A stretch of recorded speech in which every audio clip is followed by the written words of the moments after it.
대박과장 부채 탈출기.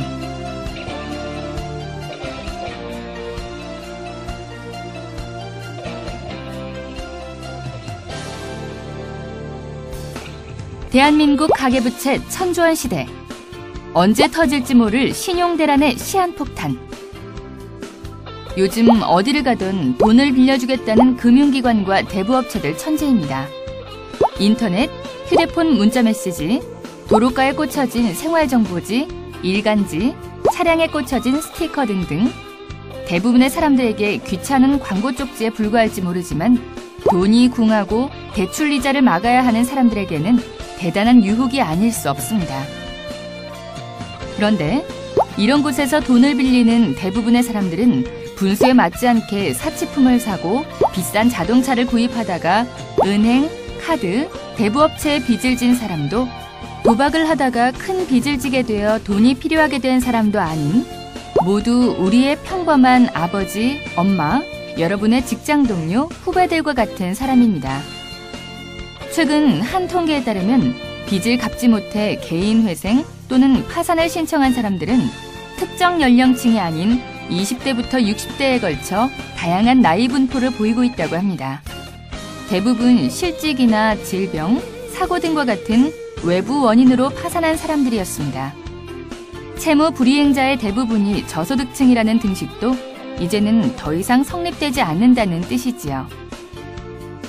최근 법원에는 의사, 약사, 방송국 PD와 같은 고소득 직업군으로 분류되는 사람들과 평범한 중산층 가장들이 파산 및 개인 회생 신청 사례가 늘고 있다고 합니다.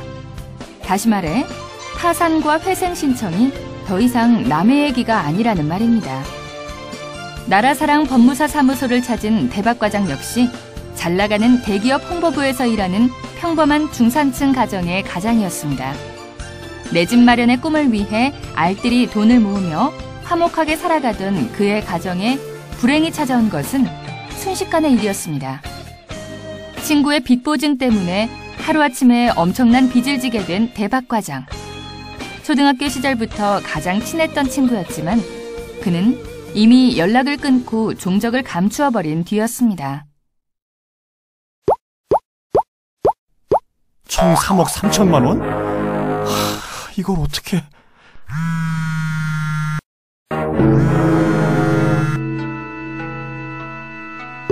박 과장님, 전화를 안 받으시면 어쩝니까? 회사로 실사팀을 보내야 전화를 받겠습니까? 오늘 새벽에도 전화하시고 아침에도 전화하셨잖아요. 돈을 갚으시면 전화를 안 하죠. 또 실사팀 보낼까요? 알겠습니다.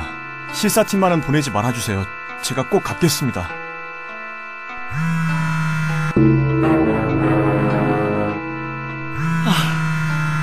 이제 돌려막기도 한계다. 얘기 들었어? 기획팀의 김 부장님.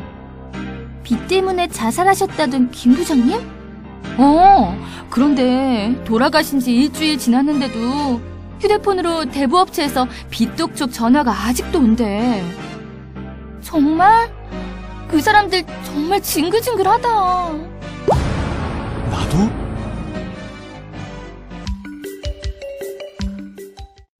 과장님, 안녕하세요.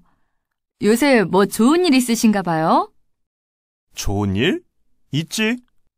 뭔데요? 비밀.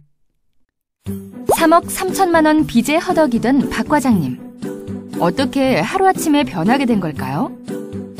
박 과장은 지인의 소개로 나라사랑 법무사 사무소를 알게 되었고 나라사랑 홈페이지를 통해 각종 동영상과 실시간 무료 상담과 자가 진단 서비스를 받아보고 이거다 싶었다고 합니다. 나의 월 평균 급여에서 우리 가족 최저 생계비를 제외한 나머지 금액으로 부채를 상환할 수 있다고 생각하니 이제야 살겠다 싶었다고 합니다. 어서 오십시오. 나라사랑 법무사 사무소 김태훈 소장입니다. 홈페이지에 등록된 사연과 부채 현황 간단히 보았습니다. 어쩌다 이렇게 되셨나요? 네, 안녕하세요. 친한 친구 보증 섰다가 이런 상황에 봉착했습니다.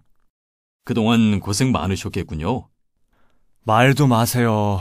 분노나 배신은 둘째고 정신을 차려보니 당장 먹고 살 게 걱정이더라고요. 당장 내년엔 아이가 학교에 들어가야 하는데 왜 물에 빠져 허우적거리면 더 깊은 수렁에 빠져든다고 하잖아요. 빚이라는 게 그렇더라고요. 어떻게 해서라도 갚아보려고 정말 노력했는데 당장 먹고는 살아야겠고 돈은 없고 그러다 보니 계속된 돌려막기는 한계를 느끼게 되었고 대부분의 사람들이 대박과장처럼 빚을 갚아보려다가 생활고에 빠지고 카드 대부업체 돌려막기를 하고 고이율의 사채를 쓰기 시작하다가 결국 헤어나올 수 없는 늪에 빠지게 된다고 합니다. 잘 오셨습니다. 이제부터 대박과장님의 부채를 정리할 수 있는 가장 효과적인 방법이 어떤 것인지 찾아드리겠습니다. 부채를 정리할 수 있는 방법은 여러 가지가 있습니다. 국가에서 법으로 시행하는 개인회생제도, 개인파산제도, 신용회복위원회에서 지원하는 개인 워크아웃, 프리워크아웃, 자산관리공사의 바꿔드림론 등이 있습니다.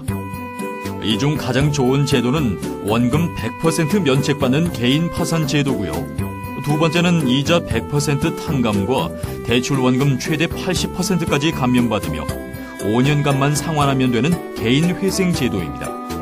신용회복위원회는 대부업체 대출과 세금, 통신비 등은 해당되지 않으며 상환기간이 10년이고 원금 감면은 없다고 보시면 됩니다.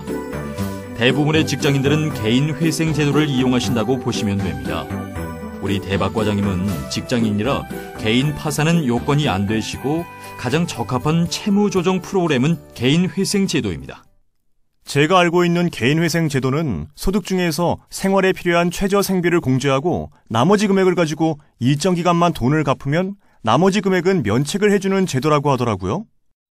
네, 정확합니다. 대박과장님의 월 평균 급여에서 부양가족 3인의 최저 생계비를 공제하고 나머지 금액으로 부채 상환금으로 투입하면 됩니다.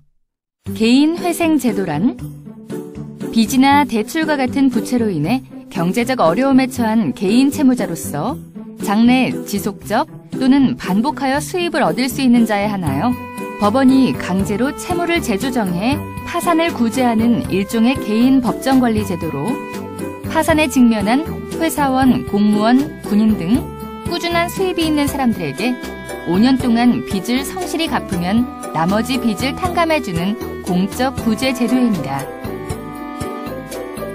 개인회생제도의 특징 이자 전액 100% 탕감, 원금 최대 80%까지 감면 가능 금융기관 부채뿐 아니라 사채와 개인 간 부채, 통신비, 세금, 보증 채무까지 포괄함 신용불량자가 아니라도 누구든지 과다한 채무가 있다면 신청이 가능하다. 정해진 기간에 빚을 다 갚지 못해도 귀책 사유가 없다. 채무자의 신분상이나 금융거래상의 불이익 없이 빚을 갚을 수 있다. 채무자 본인 외에 누구도 개인회생 신청 사실을 모르게 100% 비밀 보장. 가용소득을 법원으로 입금하면 법원에서 각 채권자들에게 법 규정에 의거 분배함으로써 개인회생 신청자와 채권자가 대면할 일이 없게 하는 구조입니다. 상환기간 동안 개인회생 신청자는 일체의 추심 행위로부터 벗어날 수 있게 금지 명령을 법원에서 채권자에게 통지한다. 개인회생제도의 신청 자격은 어떻게 되며 저도 신청이 가능한가요? 개인회생 신청 자격은 이렇습니다. 우선 본인의 재산보다 부채가 많아야 하고 매월 일정 금액의 소득이 있으시면 신청이 가능합니다. 그렇다면 저는 얼마를 갚아야 하나요? 박 과장님 같은 경우 월 급여가 280만 원이고 부양가족이 3인인 경우 개인회생 신청할 경우 매달 가용소득 97만 원이며 5년 동안 꾸준히 법원에 납입하면 3억 3천만 원 중 2억 7,180만 원을 면책받으실 수 있습니다. 정말요? 3억 3천만 원 중에 저는 5,820만 원만 갚고 2억 7,180만 원을 탕감받는 거예요? 정말이에요?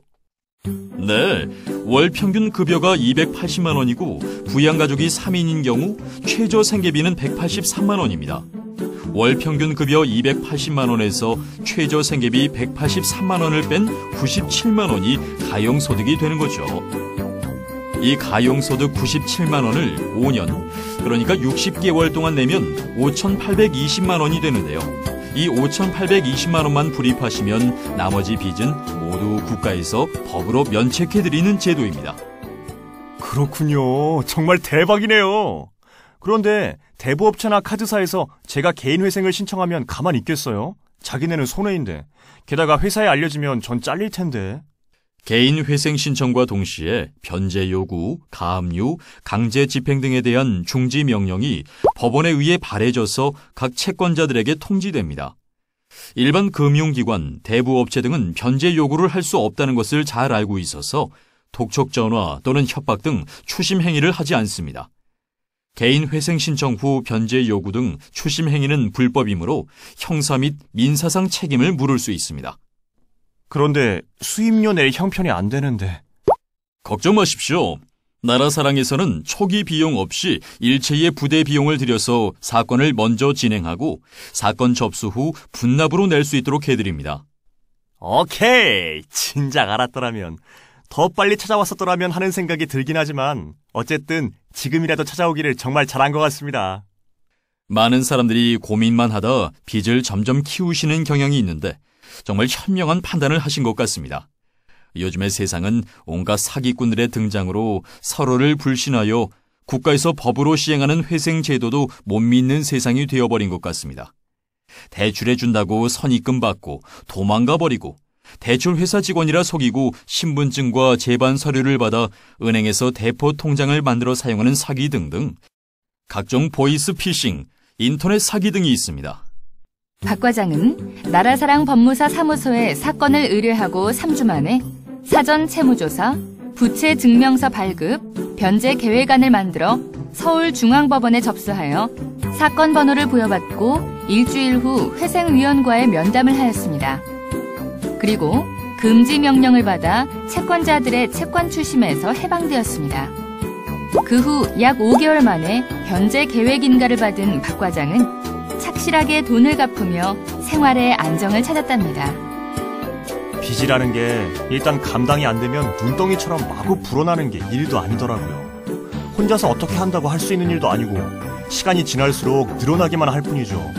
특히 이 금융권과 대부업체를 사용하고 계신다면 더더욱 힘들어지겠죠.